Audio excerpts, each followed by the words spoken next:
Okay, we're back with the second race for the Clubman Racing Championship, and this is their third round of the series. Will Hagan in here with a knowledge of the basis of these cars, which I think dates back to about Lotus 7 sort of vintage. And these cars are all sorts of different things, different engines, but basically 2 litre, 4-cylinder, mainly Toyotas in the PRBs, but there is a Honda engine car out there, there's a Nissan engine car out there, and there's a supercharged Toyota engine out there as well. The clever thing about Clubman category was to make something that was light, cheap, and particularly in terms of the body, low frontal area, and therefore cornered well, went like blazes and had a limited top speed and didn't cost you much to buy and to run. And that's what these cars are all about. As I say, this is the third round of their series. They raced down at Wakefield Park, and they were here at Sydney Motorsport Park not so long ago. Beg your pardon, both Wakefield Parks. This is their first outing at Sydney Motorsport Park. Got a meeting here, but we're just about set to go. We've got Sepcher on pole. He won the first race fairly easily, but what a good dice we had for second. Yeah, race 7 of our 18 race program here at Sydney Motorsport Park and away pretty evenly actually, except that rushing into the lead is Schreiber. He did pretty easy in the first race, and just going back to see where he ran at the previous meeting. So we're down at Goldman track. He had 2 wins and a second at the opening round and didn't contest the second round, so he'll be making up some points no doubt this weekend. He's very keen to do. I'm changing track conditions. It's got colder and for a while they're wet, but the track's dry again now, but it's still a cool and a very windy day, as you can see from the grass and the way the water's moving across the pond here at Sydney Motorsport Park. Yeah, I think the ducks have gone for shelter as well. Yeah, that's right. As Schreiber comes over the crest and being followed actually quite closely on this occasion by the James Dick in 48. 48, that's also a PRB, the Birkin S3. Now they did make a wide-bodied version of this, of the PRB as well, for people that were a little bit larger, because you had to be jockey-sized to get into some of the earlier models. Now it just catered for normal average-sized guys with the wide body, and cars were originally built in Australia, but we've had some come out of South Africa as well with parts supplied from here. Well, again, that's the lovely simplicity of the cars. In terms of the frame, they're just a tubular frame with very simple shaped panels on top, and front engine, rear wheel drive, driver sitting back, and as you say, Gary, as narrow as you can make them to accommodate 2 people and to reduce the frontal area and to increase the top speed. Their top speed is really what? Probably about a couple of 100 kilometres an hour. 214, 225 from our fastest on that lap. Well, that's pretty good effort here, but helped by, of course, their corner speed coming onto the straight, and indeed not having to brake early at the end of the straight. Well, apparently the biggest handicap with the supercharged version is that it doesn't, it's not so nice in the corners, whereas the non-forced induction ones are a lot easier to drive through the corners and hold their corner speed a lot better. You can manage the throttle a bit better as well, I guess.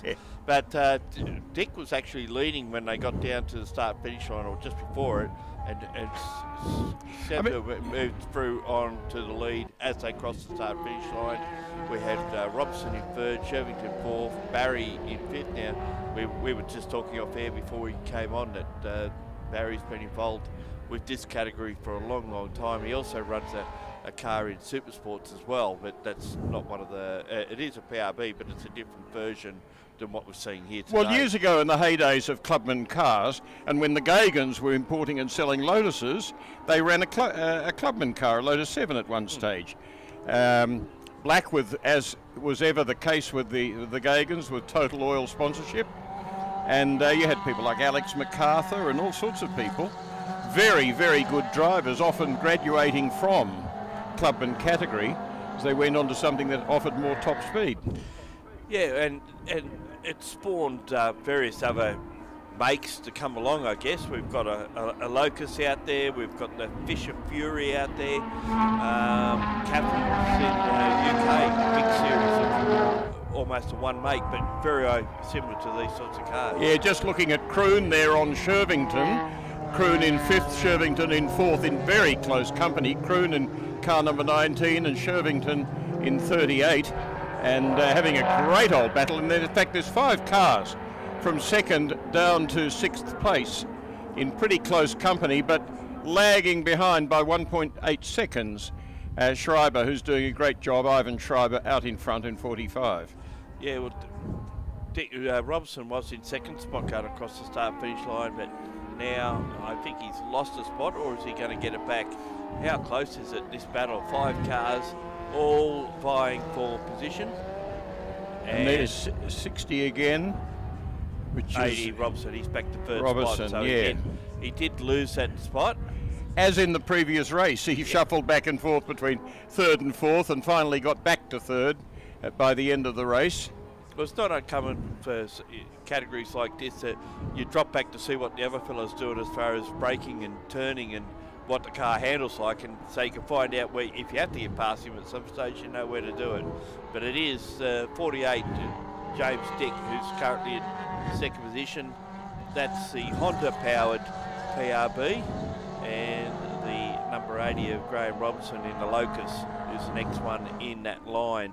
So you'd have to be a aficionado to really tell the difference between some of these different cars as well. And that was the thing about the Clubman cars too, was that there was that big space in the front of them where you could more or less throw in any old 4-cylinder engine that you thought was going to do the job for you. Yep. In terms of cost, reliability, performance, and indeed weight. You didn't want too much weight up front. And of course you wanted something you get bits and pieces for. So Robinson has affected that move this time. Yes, he'd now Holds come on up that to spot. 2nd place. Going very nicely, and James Dick therefore going back to 3rd place. But Schreiber doing the job out in front at the moment on 65. So Barry in 4th spot, Kroon next one then. 45, Furlong, I'm sorry, and yeah. Woodcock and McBride in there as well. So this race to be held over the race 7 of our 18 race championship, to run for 15 minutes as a lot of the other races have been earlier today, and it will be followed very shortly by the XLs, and then we get into qualifying for the Sydney 300. But at the moment, Schreiber still doing the job. Robertson still holding on to 2nd place ahead of Dick. Shervington, Schreiber in 45, Robertson in number 80. 48 is Dick in 3rd place, and in 25 is Shervington 4th place. Now we just had a positional change. In fact, yeah, Barry's come forward on Shervington. Yeah, so Barry in 61, and that leaves Kroon, Thirlwall, Woodcock and McBride further back in 18, 37, 148, and car number 49 respectively. 9 cars still running in this 2nd race for Clubman cars. Trevor's certainly come up controlling this one. He's the one who's done the job out there. Fastest lap, 41.96, and at the moment leading by about 2.6 seconds. And Dick, Barry, Shervington and Kroon, well, they're all covered by the proverbial glove, aren't they? They're that close. But Schreiber's done a good job, in fact, increasing his lead, taking it out, as you say, to nearly 3 seconds at this stage. Certainly been tight amongst that group. Windy, cool conditions here at Sydney Motorsport Park in this massive program where we've got 18 races, and of which this is race number 5, race number 7. But there are a whole pile of qualifying sessions and practice sessions before that. And finally we'll have dinner, a break at about 4:15 before we get into the night part of the program, which will see not only the Sydney 300 in a sprint race, but also these other categories, supercarts and clubmans and XLs, by which time the XLs, when they run again, will be run in the dark, as will the Alfa Romeo race, the stock cars and Super TT, supercarts, and then scheduled to start at 7:30, the Sydney 300. So 5 laps completed at the moment by Schreiber. He's on his 6th lap in this 15-minute race, and leading now by just 1.9 seconds. So he's lost a second. Yeah, to Robertson doing a good job in number 80 in second. As you said, and got the fastest lap of the race so far, but continually changing as far back as 4th at one stage, now in second, and for the first time with a bit of an advantage over his immediate adversary. So he has indeed. 4 seconds. So he must like the cold, wet, and blowy conditions, because he's doing a better job in this race than he did in the earlier one, but going very strongly indeed.